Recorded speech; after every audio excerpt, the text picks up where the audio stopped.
Tidak kembali pulang, tidak pulang sebelum kami wujudkan sebuah cita-cita yang luhur mulia. Demi Islam kami kan berjuang. Silakan dilihat, kita masuk ke bab tentang fan fikih arkanus sholat. Rukun-rukun sholat itu ada 14 yang harus kita ketahui.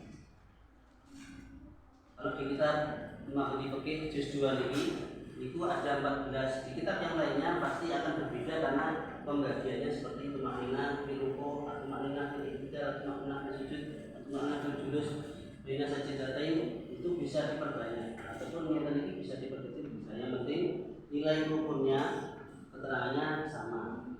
Rukun-rukun di dalam sholat ada 14. Yang pertama al-qiyamul qadiri, berdiri bagi yang mampu. Itu kalau kita dalam keadaan sehat, sholatnya sholat wajib, berdiri itu diharuskan. Kalau tidak bisa berdiri, boleh pakai alternatif duduk. Tidak bisa duduk karena sakit, boleh Telentang, tidur miring. Nggak bisa tidur miring, tidur melumah. dan yang lainnya, sampai bahkan kalau tidak bisa apapun tubuhnya tapi akalnya masih sehat, mengetahui bahwa hukum sholat itu wajib, pakai isyarah pun berkedip. Jadi mau pas kedip pisan itu bagian niat, kedip berikutnya Fatihah, kedip berikutnya, yang penting nilai rukunnya semuanya terlaksana. Jadi yang nanti pas waktu sampai kedip pun bisa. Itu bagi orang yang memahami tentang Islam bahwa itu wajib sholatnya, dalam keadaan sakit pun dia harus melakukan. Yang nomor 2, an-niyatu inda takbiratul ihram, niat bersamaan dengan takbiratul ihram. Yang nomor 3 sama takbiratul ihram. Takbiratul ihram lafadznya kan Allahu Akbar. Kalau di keterangannya lebih lanjut, bagaimana kalau diganti bukan akbar?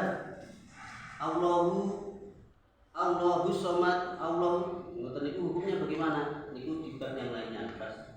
Dan waktu kalau ada waktunya itu tidak sah karena sholatnya harus sesuai dengan lafaz takbir yang sudah diajarkan Rasulullah. Allahu Akbar. Berikutnya rukun sholat yang nomor 4 adalah membaca Al-Fatihah.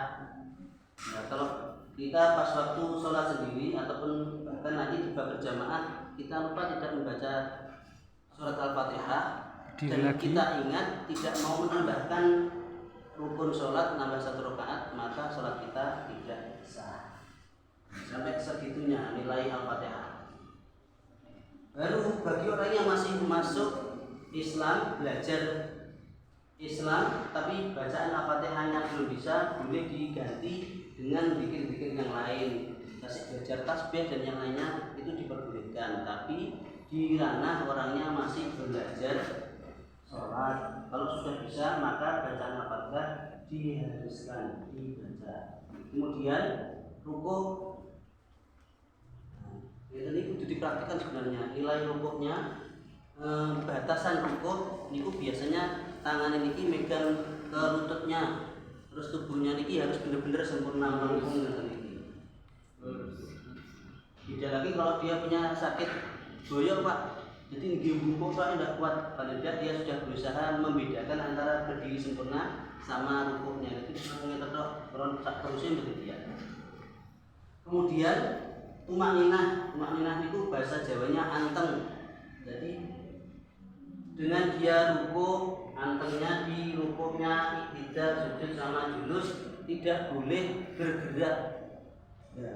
Karena kita menggunakan madhabnya Imam Syafi'i, kalau sampai menemukan ada orang-orang yang mereka itu tidak menggunakan madhab, bahkan saya itu kadang sholat di sebelahnya, itu nopo memang sengaja memperlihatkan bahwa dia tidak menggunakan madhab, betul-betul ya. Pas waktu sedekap berdiri sempurna, itu sebetulnya di tidak mungkin pukul. Nggih, kadang enten. Pernah? Pernah. Ngoten. Marbotnya mring masjid kula ngoten. Masih melakukan itu dalam keadaan sholat. Padahal nilai tumakninah di sini ada yang sebenarnya mencari khusyuknya. Mengerti dengan Gusti Allah yang betul sopan. Tapi kalau hadisnya tidak ada, aturannya tidak ada gitu. Makanya ada nilai solu ra'aitumuni usolli niku anten dari Rasulullah, dari sahabatnya sampai sahabat ke tabi'in, tabi'in ke tabi'in, setelah tabi'in ke mutaqaddimin, mutaakhirin, terus ulama kelas, para kiai, terus sampai kita niku harus sambung cara bagaimana sholat yang benar sesuai dengan ajaran Rasulullah. Kemudian tumakninah berbeda dengan iktidal.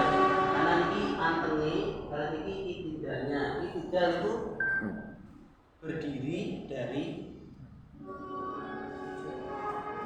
ruko. Setelah ruko terus sami Allahu liman hamidah. Niki lho berdiri dari ruko namanya iktidal. Harus dihafalkan. Kalau ucapannya sami Allahu liman hamidah rabbana lakal hamdu niku nilainya semuanya sunat meskipun nanti diterangkan di lain kesempatan. Seumpama tidak dibaca itu tidak apa-apa, tapi menghilangkan nilai ibadahnya tadi, nilai kesunatan. Kemudian sujud. Nah, ini kalau sujud juga harus diterangkan sebenarnya, tapi harus lama. Kalau laki-laki bentuk sujudnya bagaimana, kalau perempuan harus bagaimana? Tangannya, posisi tangannya perempuan sama posisinya laki-laki, bentuk nomor punggung oleh mbotene niku memang harus dibedakan. Kalau perempuan niki rada ambles, kalau laki-laki punggung tangannya mboten kaya wong wedok. Terus perempuan kan lebih mepet, kalau yang laki-laki niku harus dibedakan. Tapi bagi ada yang mereka tidak mempelajari, yang saya lihat malah niki rukuk itu sak niki nih, ya sujud itu sak niki nih, ini blok nih. Padahal kan ada keterangan hadis jangan sholat seperti anjing yang lagi gitu, dan seterusnya. Kemudian al-julusu baina sajdatain, duduk di antara dua sujud niki juga dikenal dengan duduk iftirosh. Duduknya yang sama namanya iftirosh itu di dua tempat. Satu duduk di antara dua sujud, yang nomor dua tahiyat awal. Yang nomor 10 arkanus shalah duduk li tasyahudil akhir, duduknya saja untuk tahiyat akhir itu juga ada nilainya, tidak mungkin ditinggalkan karena kita sudah posisi hampir selesai sholatnya, maksudnya sampai lupa nggak mungkin. Yang nomor 11 at-tasyahudul akhir, tasyahud akhir itu batasnya at-tahiyatul mubarakatus sholawatut thayyibatu lillah, assalamu alayka ayyuhan nabiyyu wa rahmatullahi wa barakatuh, assalamu alayna wa ala ibadillahi sholihin, asyhadu an la ilaha illallah wa asyhadu anna muhammadar rasulullah. Cukup, itu batasnya tasyahud akhir. Kalau tidak dibaca pas waktu tahiyat karena kita jadi makmum lalu pikirannya kemana-mana, nanti malah al-fatihah. Pernah? Bismillahirrahmanirrahim, alhamdulillahirabbil alamin. Hasilnya enggak tasyahud akhir, maka itu harus menambah satu rakaat. Kalau lupa, kalau ternyata ingat dan membaca tasyahud akhir, maka diselesaikan tasyahud akhirnya. Tapi nggih, sepertinya tidak mungkin nggih.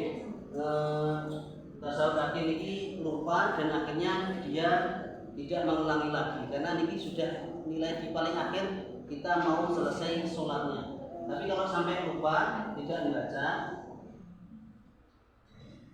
langsung baca sholawat pas waktu mau akhir, kesulitan caranya menyampaikan, tidak mungkin lupa di tasyahud akhirnya.